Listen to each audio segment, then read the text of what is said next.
put your email address.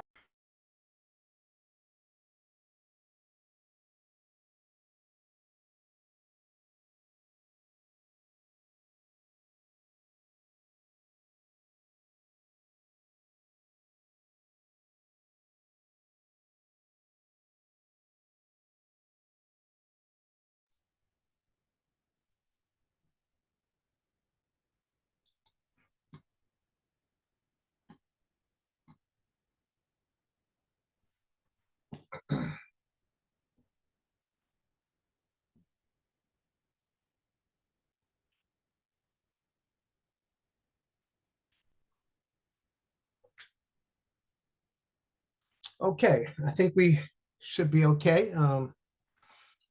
Good evening, everyone.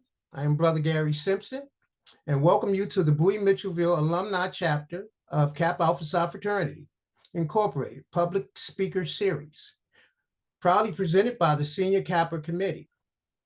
The BMAC Senior Kappa Committee is proud to host and present the first of this year's Public Speaker Series. We would like to thank our poll mark, Joe Williams, for his support of this committee and for the speaker series, and everyone who has joined this series tonight. Tonight, we are honored to feature an exceptional keynote speaker, Dr. Camille White, who will present Roadmap to Abundance, Healing, and Money Trauma. But before we begin, let me share a little bit more about Dr. White and her impressive background. Dr. Camille White is a dynamic executive coach, healthcare leader, and CEO of Inspire to Evolve, where she provides career, business, and healthcare advisory services. With over 20 years of experience in medicine, government, and technology, she has led high-profile health initiatives for the Department of Defense, the Department of Veterans Affairs, and top healthcare organizations. A passionate advocate for personal and professional transformation, Dr. White specializes in helping individuals navigate their careers with less stress and better health outcomes. She has also worked with industry giants such as Salesforce and Cerner, shaping strategies in healthcare and life sciences. Dr. White holds multiple degrees, including an MD and MHA from the Ohio State University, and certifications in diversity, equity, and inclusion, and venture capital. Please join me in welcoming Dr. Camille White. Now with that, I would like to hand Dr. White, I will stop sharing and hand the screen over to you, and you'll be able to share. All right, thank you so much for such a warm introduction, and thank you for having me. Let's see. Okay, you should be able to share now. All right, can everyone see my screen? Or I'll take that as a yes. Yes. So Yes. we've already had a brief discussion, introduction. I just want to briefly reintroduce myself. Everything that was said about me is true. For now, I just want to say go Bucks. Since we won the football championship, I definitely have to mention that. And I just want to say that I started my business. I came out of healthcare, and I went into corporate America, and I saw that people were lacking in skills to navigate their careers. I also saw a lot of psychological abuse and trauma, and wanted to jump in to close the gap in that aspect of care to encompass leadership, lifestyle, mindset, career development, as well as personal development and mental health. So today, this discussion, this abundance roadmap and wealth was really triggered in me by the DEI rollbacks that are currently going on. We had McDonald's that used to be 365 Black, right? Target, Walmart, and other organizations that are rolling back these initiatives, and they just felt so comfortable doing it. And I said to myself, why are they willing to risk alienating the Black community when we have $1.8 trillion in buying power? We do have that as buying power, but the Black household wealth is estimated at $11,000, and that's 4 people in each household. And if we keep going down the road that we're going, according to the Road to Zero Health, which is a report that was published by Prosperity Now in the Institute for Policy Studies, we're at a race to the bottom by 2053 if current trends continue. So we have the money, but it's just going in the wrong direction. So, I'm thinking about beautiful Black people, and we're abundant. The Black community represents abundance to the fullest, and abundance is our birthright. We're very innovative. And if you think about it, we drive the culture. You can see things in our neighborhoods that are later capitalized by corporations and mass produced. They'll take credit for us and sell it back to us. And so this positions us to be consumers and actually decreases our ability to build wealth because we're not creating it. We don't own it. And so since they're doing this, we're buying it. We're continually being in that position of being buyers. So what contributes to this consumerism? There's a money trauma mindset as well as conditioning, and that's what I'll discuss this evening. So in this world where DEI programs are disappearing, it's more important to ever to recognize that money is energy, and where we spend our money, we have to be very aware and very intentional.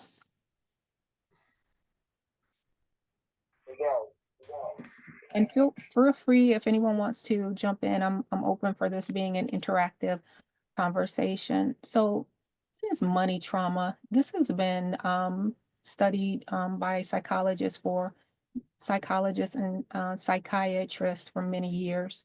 It's a deeply rooted psychological response to money-related stress and adversity, leaving lasting scars on our emotional as well as mental health and well-being. And you'll see that as high as 72% of Americans report feeling stressed when they have to spend money, or they get charged up with anxiety when they think that they're maybe losing out because they don't have the money for something. A third of them experience symptoms of anxiety and depression. And what can cause these things? It could be debt, chronic financial insecurity, it could be acute life events, it could be collective trauma, and of course, racism. And this can be past as well as present. So past, what our ancestors experienced, what our parents experienced, and now what we're experiencing. So it's deeply rooted. So what are the signs and symptoms? Overachieving. We get the jobs and we're overworking, we're driving ourselves to the ground. The hours might be 9 to 5, but we're staying later, thinking, okay, I gotta prove my value. But when you stay later and you overwork, you're not being paid for those hours. The other one is being undervalued. So suppose as a small business owner, I'm submitting a proposal and I don't want to ask for what I'm worth, thinking, oh, well, I'll give them a very low number and that'll at least get me in the door, right? So being afraid to ask for what you're worth. And then the overspending, being very impulsive, trying to kind of keep up with the Joneses. I'm in a sorority, so I gotta outdress the sorors regardless of, what's this costing me. Hoarding money, you'll find people who do this endless working and saving, no goals for the future. They have it stockpiled. You ask them what they're going to do with it, and they don't have any goals. They're just saving, saving, saving. And then that imposter syndrome. I always tell clients that imposter syndrome can keep you broke because you're second guessing yourself. You're not standing on your value. You're not taking the mantle of being the expert. And this allows people to lowball you, and you can say that this will get me in the door. You can say, oh, I want to be nice. I don't want to flex my skills in front of other people. I don't want to seem I don't want to seem unbearable. I'm trying to get along. I don't want to show them all my degrees. Imposter syndrome, second guessing yourself can keep you broke. All of this lends itself to the scarcity mindset, limiting mindset, and they're actually fear-based actions. Some other money trauma signs is, you'll hear about people who are like football players in the NFL. They'll make all this money, but because they're not used to money, or they haven't even thought through it, they'll have all these cars in their garage. They can't even drive all of them. Or they'll get this person that's advising the money, and they just completely trust them, and then this person steals the money. So those can be some signs of money trauma. So what are the causes of this trauma? Nothing just pops out of the blue. There's actually a narrative and a psychological impact. And one of the biggest ones includes adverse childhood experiences. And then the other one is generational trauma. The adverse childhood experiences are considered to be, they're called ACE. And the ACE is a 10-item self-report developed to identify abuse, neglect, and other signs of a rough childhood. And it really encapsulates trauma and stress in early life. It gives a rating scale for it. And it says that when you've endured this early on, it can impair your social, emotional, and cognitive development and lead to chronic health conditions down the road. So people that have had these type of impaired childhoods have a higher score. It's important to know that not all people with high ACE scores do poorly. And resilience is built through positive experiences, like having a loving grandparent, a good teacher, or a best friend. So these ACE scores, these ACE experience can be something as sexual abuse. It could be poverty. For example, when I was growing up, and my parents' mindset was I had to work for everything that I wanted. So if I wanted school clothes, if I wanted shoes, anything that, was beyond what they felt I should have, or sometimes just the things that I needed, I would have to go and clean up a relative's home. And I had a relative that would pick me up 5 a.m. on a Sunday morning, right at dusk. And I would have to go over her house and clean the house from top to bottom. And it would be like a 10-hour day. She might give me $20, and I could buy some clothes.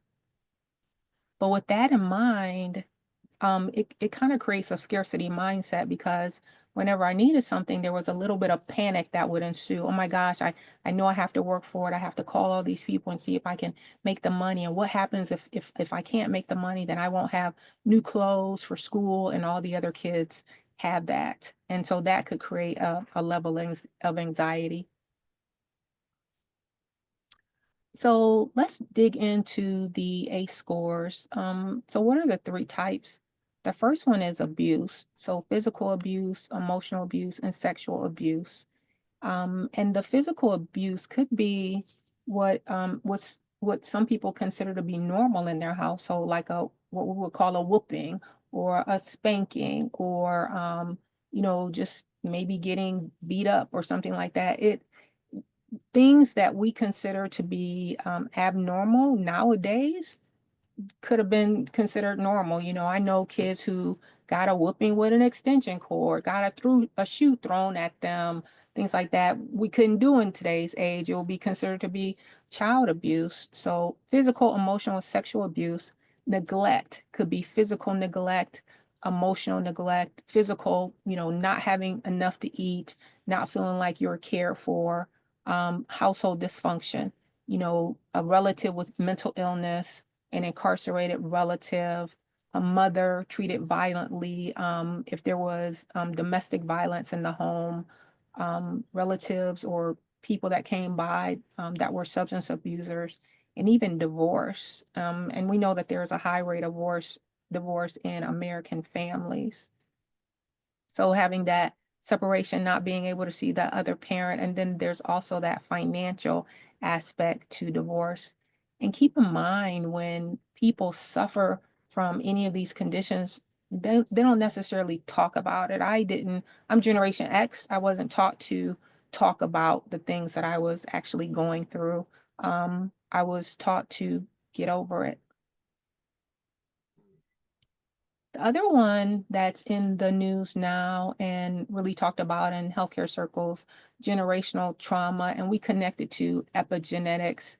There's been some talk about how this is presenting itself, especially in newborns. And there's been studies that cite like African American male babies have a certain reflex because we as a people have been treated adversely by police officers.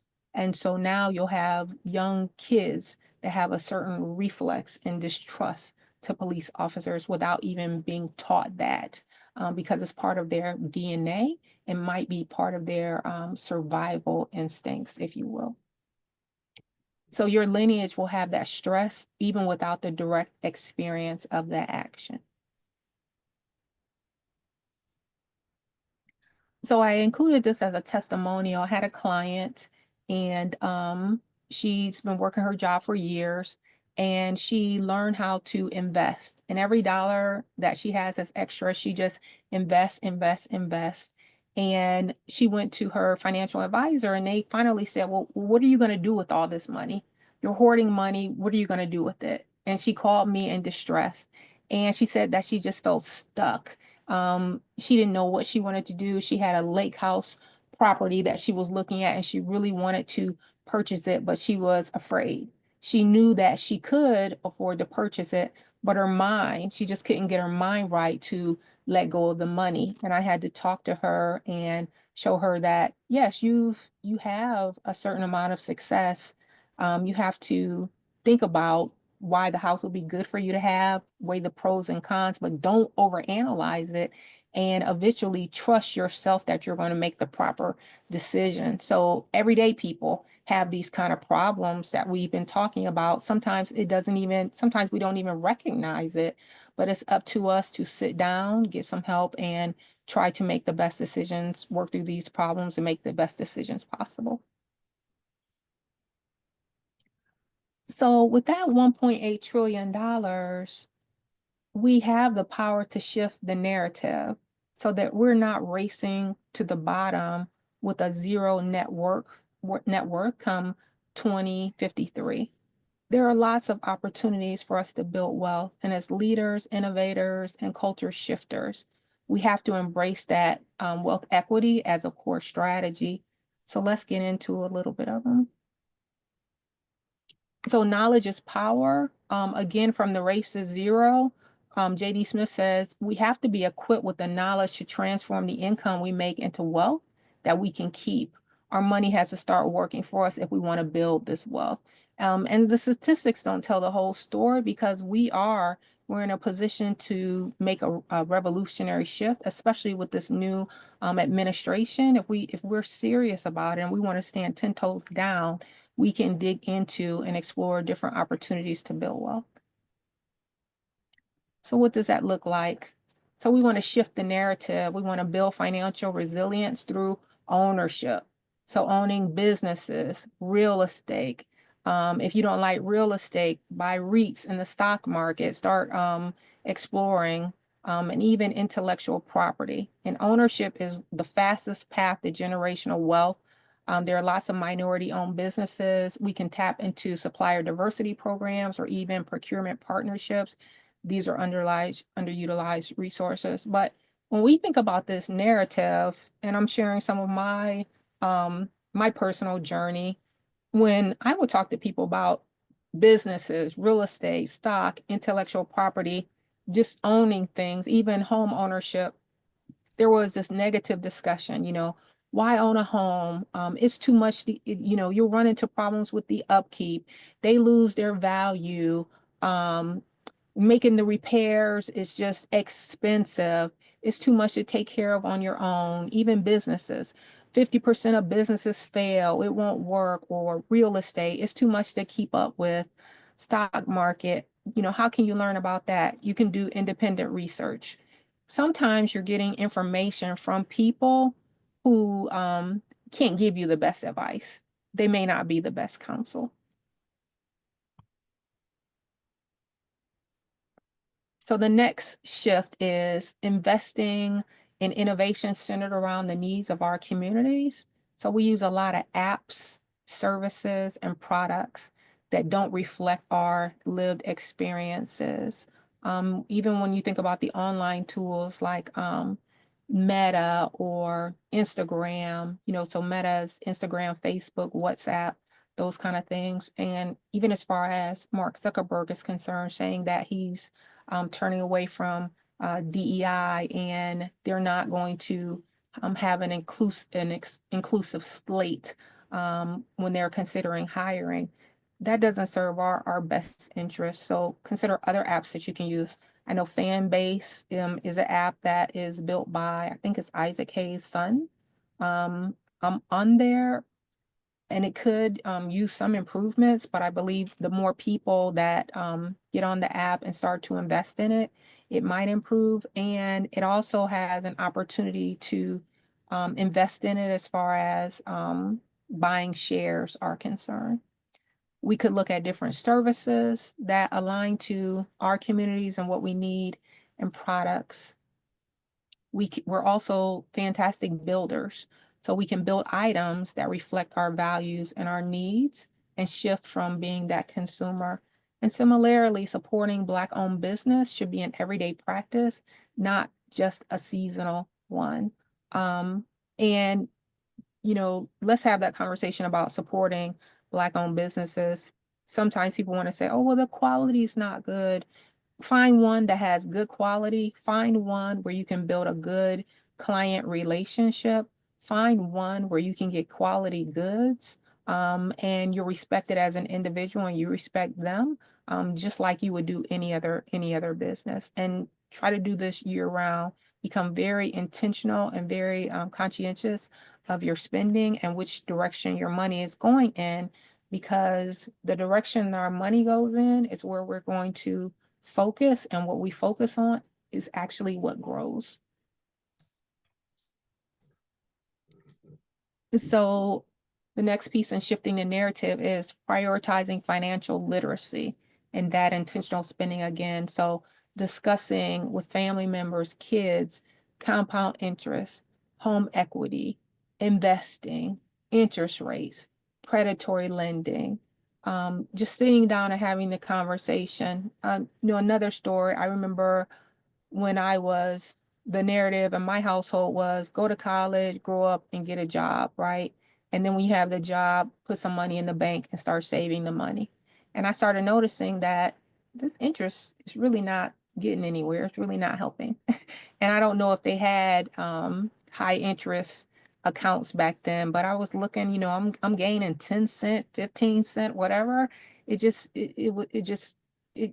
didn't seem worth it. So talk about compound interest where folks can invest their money and get a higher interest rate. It wasn't until I was an adult that I found that I really, really got into Vanguard funds and that 23% interest, right? I was like, oh my gosh, a 23% interest rate? This is nuts. How come nobody told me about this sooner?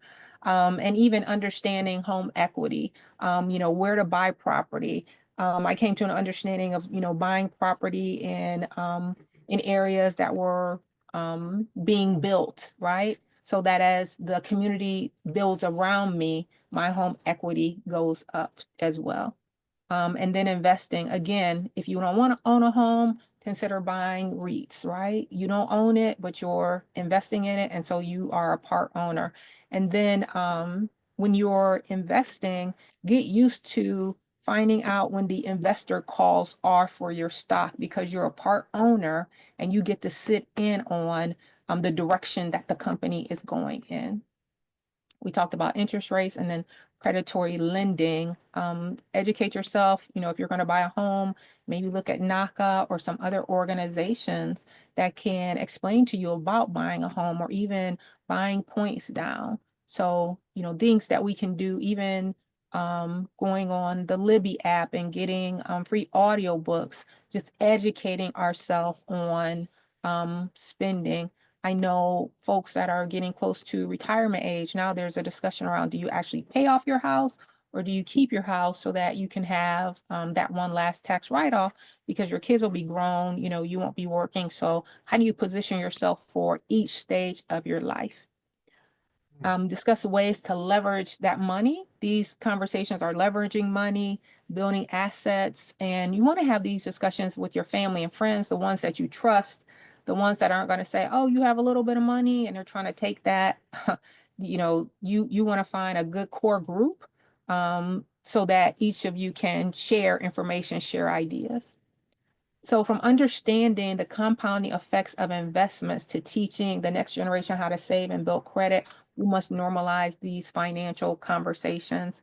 And I know that the younger generations, they do different things, to make money. They might create, I was looking at a guy on YouTube, and from creating on YouTube, he was able to monetize it. On TikTok, a lady was saying that, hey, this month she's cashing in a $4,000 check because she posts history videos. So things that I wouldn't have necessarily thought of when I was growing up, people are really plugging into as that next stream of income or that extra stream of income. So it's good to collaborate and scale thoughtfully. So if you're building a business, it does not have to be a unicorn, $1 million business automatically. You want to build slowly and confidently and have a very strong infrastructure, attract the right type of clients. You want to create a right fit client profile. So what is the age of that client that you want? What is the, where do they live? What kind of income do they have? What kind of work do they do? You want to think out a profile. Just like if you're recruiting people to your organization, what kind of people do you want? What kind of swords do I want to have? What kind of bras do you want to have? You want to consider partnerships. And this is interesting because when I was active in my sorority, I was in a big chapter and we would have partnerships with the fraternity so that we could have, big parties. When I was with the NIH, we came up with a partnership among the Divine Nine so that we could leverage our numbers as a collective and win a grant that was going to impact our communities as far as pharmacological studies were concerned. So going into partnerships, even bartering, trading, can you build my website and I can do your accounting, that kind of thing. So you can save money while you're building infrastructure. And then, with the upcoming revolution, it's not going to be televised. So community gardens, what are you going to grow at your house? What are you going to have, so that we can trade things. And also invest in community building. So getting together, being a resource for information, being a safe space, that is going to have a lot of value, I imagine, during the next 4 years. So keep in mind, sometimes intentional smallness is a path to big impact. So starting small and building with intention as you go. And especially for entrepreneurs, we don't need to scale too quickly, and it can lead to a failure due to unsustainability. So we can focus on profitable community-centered growth that will serve the Black community well without being pressured by comparing ourselves to others. So if you think about it, we're in a position for limitless potential based on our skill sets, based on our life skills, what we know from growing up, what we know from navigating life, what we know from our education, what we've picked up in the corporate sector, what we know from government, what we know from volunteerism, through fraternity life, sorority life, from networking with people. We have those skill sets, and sometimes we need to learn how to wrap it all up so that it can be used in different ways. And when you think about it like that, we have limitless potential. So it's not just about economics for our community. It's about love, it's about pride, and it's about our belief in being able to do many different things. And our ancestors have set a roadmap for us given the civil rights movement. Now it's time for us to do a 2.0, pick up the roadmap, build in the technology, and come together as a collective and move in the right direction. So when we invest in each other, we multiply the impact of our resources and we create a legacy of abundance and empowerment for future generations. And I think that's my last slide. So here's me. As mentioned earlier, my company is Inspired to Evolve. I offer full career and lifestyle audits to align you with ways to increase your abundance and wealth.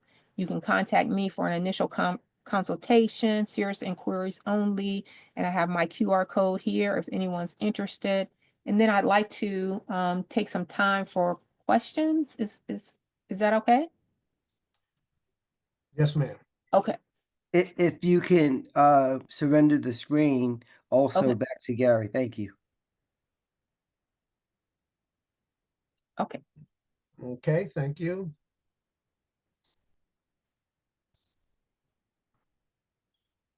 All right, y'all see your your information. Y'all see the blue slide? Everyone see the blue slide? Not yet. Hold on. How about now? Yes. So we do have a question. That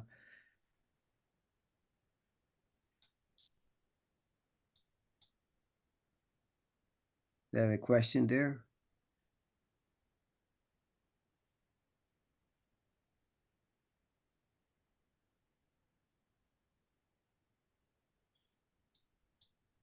So are there any questions? Feel free to unmute and speak. That will be fine. I do see a question in the chat. You want me to read this one? Handle that one. Yes, you can. You may. Okay, so it says, Dr. White would like to contact you regarding next level of your content. Good information, but we have actual business model that those that qualify can save 15 to 25K yearly and make 10 to 20 within the first 90 days a month moving forward, no startup costs. I don't know. I don't think that's from, it seems like a sales pitch. iPhone, can you clarify? Right. So Dr. White, I have a question. I'd like to pose a quick question. And before I do so, Danielle Buchanan raised her hand.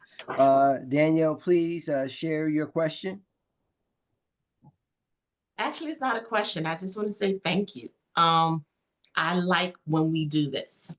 Sometimes when I found that going on YouTube, they spend so much time trying to keep you on that page so they can make money that they don't give you a lot of great information. It's like you have to go through all these weeds. So I just want to say thank you. Back in the day when business cards was a thing, on the back of my business card, I always said the most common way we give up our power is to think we don't have any.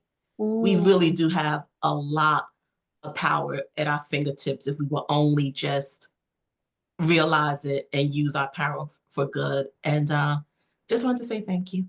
You're welcome. I've been reflecting on the work that was done during the civil rights movement, right? When I was a kid, I'm looking at the pictures and, what would I have been doing? And so now's the time, right? And you think about how the civil rights movement ramped up. It was because of an economic boycott. We took our little bit of money and said, we're not shopping at these places. Yeah.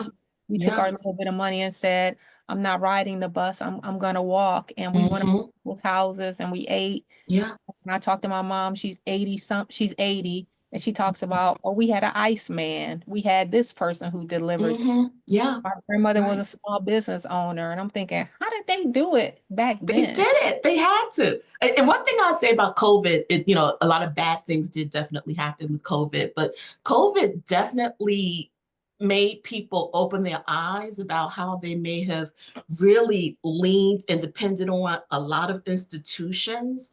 Yeah. A lot of people also realized that they could do it. Their side job became their main job. And then once COVID kind of died down, they realized, you know what, I don't need to work for the man anymore. Maybe I didn't do it for one reason or another, but COVID forced me to do it. And now that I realize I can do it. So I just think it's a great thing if we could just keep it up. And like you said, support each other, not simply because it's Black, but because it's good. It's good quality. You build good relationships. Yes, And you do. I was reading some literature that said during COVID, there was a 75% bump in people getting business licenses. Yep. So there you go. I was thinking about like the scarcity mindset too. And one of the things that they talked about is being exclusionary in different positions, what we call gatekeeping. So someone gets a job or they get an opportunity and you slam the door behind, you don't let somebody else know, or, they get the job and now it's two Black people and you kind of, looking at them or aligning yourself to whiteness so that you're not giving them the inside track and kind of helping pull them up. So Definitely.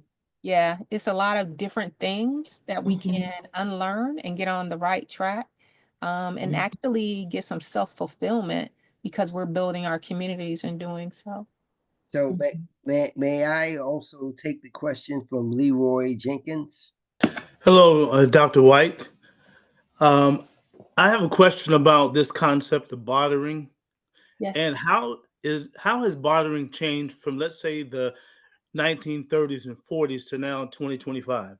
So how does that look? I can use, for example, my grandfather, who was a itinerant preacher, and he would get chickens and corn and that kind of stuff for, let's say, if he came by to visit, or he did a sermon, that kind of thing. So what does bartering look like in 2025? So now you're looking at different kinds of I guess uh, not experiences, but different kinds of skill sets. So how would I, engage in that in 2025? Thank you. Right. So it is a different skill set, but back then it was skill sets too, right? Somebody may have been a butcher, somebody may have baked some cakes, somebody may have done the babysitting. So it still is needs based. But now, we can build an app. My friend said her son just built an app that can scrub your career skills off of the internet and create a resume for you, including things that you forgot, right? So if he can do that, maybe I'll build his website or whatever the case is that I can do. As far as the revolution, we're not going to be marching in the streets, right? It's more going to be a technological fight. So that kind of thing. And we have more money, we have more resources as far as money is concerned, supposedly, right? We just have to learn how to use it as a tool. So that makes a big difference. Thank you very much. We do have one other person who did raise their hand, and we have 3 in the queue. Next person, please.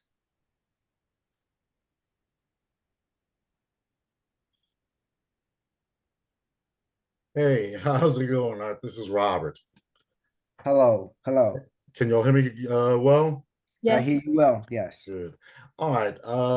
Dr. White, I had a question for you. It's about what you were talking about, is building financial wealth, that type thing. Yes. I'm recently retired, and I am also an entrepreneur. I've started my own business, online website type thing. What services do you offer for entrepreneurs that's kind of just getting started? Do you offer any at all? Oh, absolutely. I offer, initially, I would do a skill audit. That's like my favorite. That's what a lot of clients like. I'll do a skill audit to do a deeper dive into all the skills that you offer. So sometimes we discount our volunteerism. If you sang in the church choir, many of us, especially fraternity, sorority, or, a lot of Black people do a lot of volunteerism. So whether you were on a school board, whether you were volunteering at the American Heart Association, what have you, quantify what it was that you did there, quantify the value of that business.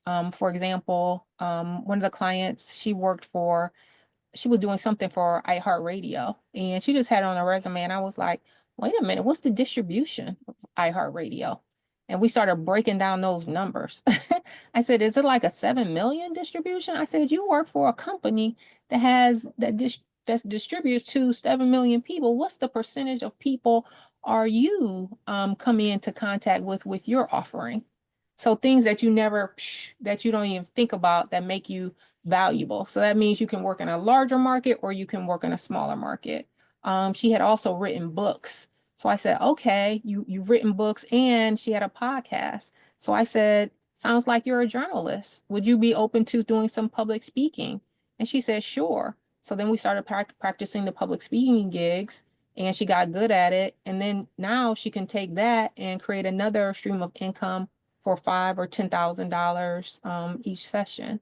So looking at everything that you have, having that conversation with you, I also, create the long form resume, and then I create what I call an abundance mirror. It's actually your brag book, where you have all your recommendations, the job that you've had, the accomplishments, the methodologies that you've used. If you have any podcasts or any writing, they go in there as samples. Anything that you can do as far as business transformation is concerned, any of your creativity, all that's captured there. And so when you're speaking to potential clients, you can capture some of those offerings and package it up for them. And then we create what I call either an abundance roadmap or a green book, right? So what are the safe spaces for Black people? Where more than likely would you be able to find services? Who might buy from you? And then before that, we create your ideal client. So what does that person look like? For me, I work with a lot of people in tech, so they're high achievers. They're going to be at a certain salary. They have a certain level of degree.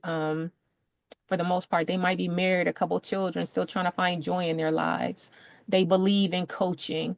So we go through all of that with you. And then I also include a piece that I call a piece for physical fitness activity. I call it an hour of power, where you're going to do 20 minutes of prayer or meditation, 20 minutes of physical activity, 20 minutes of reading a book that allows you to vibe very high, to get your mindset in the right place for the things that you have to accomplish. Then I put you on a sleep schedule. We talk about the foods that you need to eat to keep yourself rejuvenated. Then I put you like on a medical pathway, so you're not ignoring your health as far as the exams and things like that you need to get.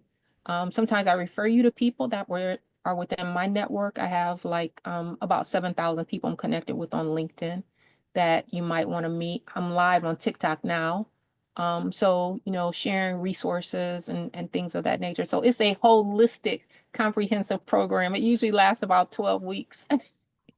Okay, I do appreciate That help? that helps somewhat. I appreciate it. Thank you. Yeah, on the QR code, you can take Scan the it. picture and schedule an appointment. I could talk to you one-on-one. Yeah, can you all put the QR code back up? Gary, would you switch over the screen for Dr. White so she can share her QR code? Yep. Oh, okay, I got that. Hold on. Meanwhile, we do have another question. I see a hand up.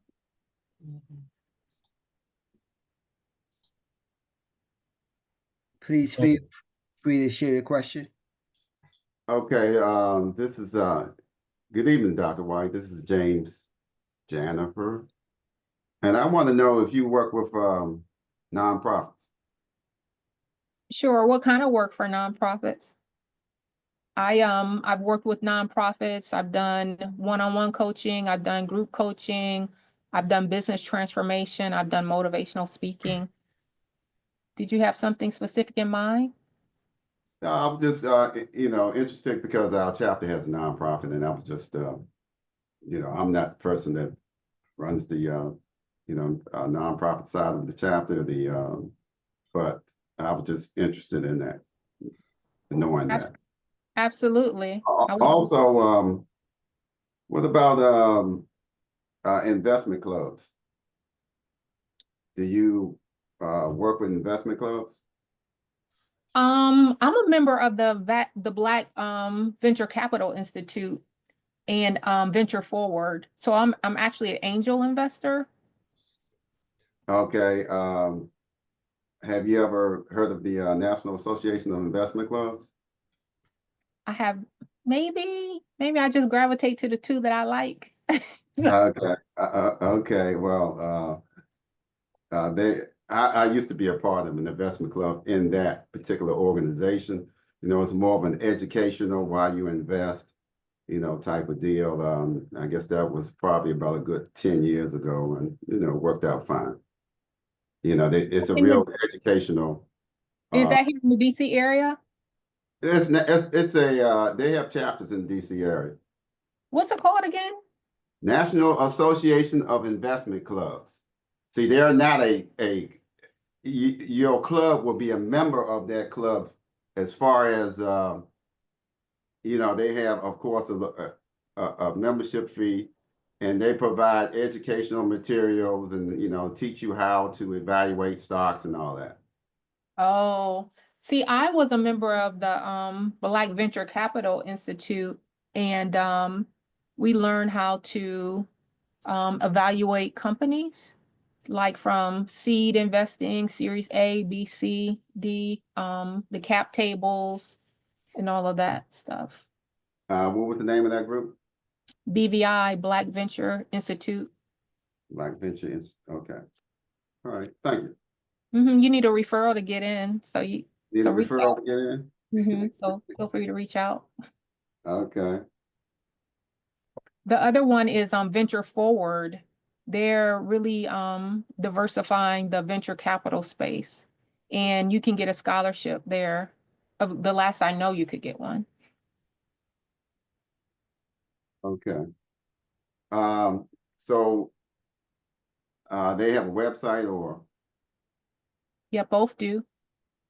okay. BVI is very prestigious. I mean, they're associated with Salesforce Ventures and Berkeley, UC Berkeley. But both are good clubs. Thank you. I didn't start making good money though till I got into Vanguard. So I've been in Vanguard for several years myself. yeah. So we do have one more question. Another question. Feel free to speak. Share your question. Okay, is it my turn? Hi, hi, Dr. Hi, Russ. Hi, Dr. White. I work with small businesses, and I run into, particularly, you know, post-pandemic, small businesses who failed and entrepreneurs who, you know, have become discouraged. Mm. Do you offer any services to help encourage people? I know there's a certain amount of resilience you have to have, and we talk that talk. But you know, there are people who've risked a lot and didn't win. What do we say? You know, how do we encourage? Um, Tough question. it's a tough question, but what I find with successful businesses is that they have a ruthless belief in themselves and their success.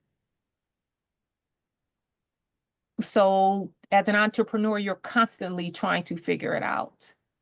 And they're doing visioning exercises. They're partnering with people. They're not spending too much too soon, because that was another thing, you know, that I talked about. And I find that with entrepreneurship, there's always someone willing to sell you something. Oh, we can sell you leads. You have to do it this way. You have to do it that way.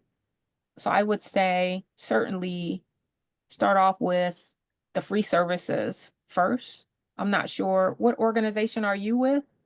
I'm actually with Montgomery County Business Center. Yeah. Work with small businesses, and we try to direct them to services that will help them. And there's a number of small businesses who want to keep going, but the money didn't work out or something happened, and we don't have any resources to help. You know, we don't have a grant. It's just pretty much inspiring them to take a job for a while, Yeah. you know, so you can get back on track. Yep. And I'm just wondering if there are other services. You mentioned, you know, visioning exercises, or I mean, I'm not sure if I'm advise people on that level, but I was just curious as to what else can someone do to get back on their feet if you take a hard knock, you know, or you lose your investment. That's a tough place to be. It is. I don't have the answer across the board for that one. I would say you have to keep trying. You know, there's the Small Business Administration, maybe get some advice from there. I don't encourage going underwater with loans. Um, I think for me, offering a professional service, something brain power initially before putting all eggs in a basket to produce something, um, because you can get over your skis with that. But you have a lot of entrepreneurs that dip back out and take another job so that they can fund their business and grow it. You have a lot of people who are working a full-time job while they're building their business. Thank you. Mm-hmm. We do have another person who has a question. Go ahead with your question, please. Good evening, everyone. This is Kenneth Blow and Dr. White. Great information. My question is simply this, okay? You offer these services for people that are starting their businesses. And starting a business is, as you said, quite frequently very expensive. No, I I would never said love. it. I didn't say it was expensive. Oh, no. I said starting a business would be expensive. Not that what you do is expensive. No, starting a business sometimes is quite expensive. I didn't say it was expensive. Oh, no, I'm sorry. Then I apologize. I'm simply saying, as a general rule, starting a business could be very expensive. Okay, this is what I said. My question to you is the fact that I would love to get your number and set an appointment to contact you, because guess what? We feel that we found the solution to the cancer in the Black community. And it is starting your own business, but not without any cost to the individuals. And I know that might seem crazy. I've been a member of Vanguard for 25 years, had a actual advisor that did me no service to what I knew because I couldn't read the numbers. The Black community does not know how to read the financial statements of these companies, period.